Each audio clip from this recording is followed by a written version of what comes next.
In this session, let's install the VM software. VM means virtual machine. We can install the Oracle database even on a Windows operating system. But in organizations, 99% of the databases are installed on a Linux or a Unix operating system. So I want to teach this course in the operating system where we will be working all the time. So we will install Oracle on a Linux operating system and then perform all the work which we do as a DBA. Okay, for that we have to install the VMware software first and then install Linux operating system and then install the Oracle database software.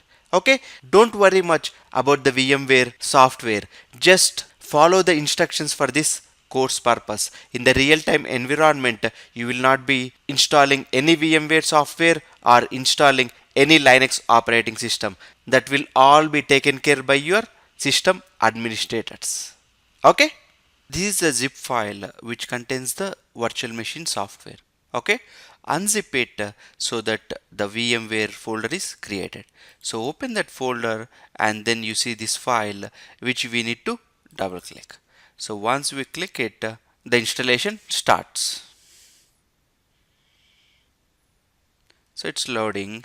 Okay, just click next and then accept the license agreement.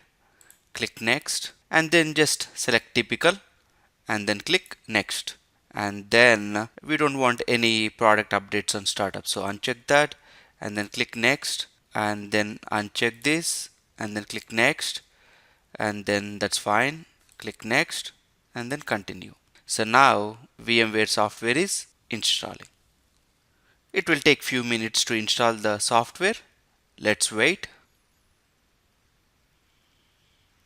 Now it asks for the license key. Just skip this and then finish. Now your VM software installation is complete.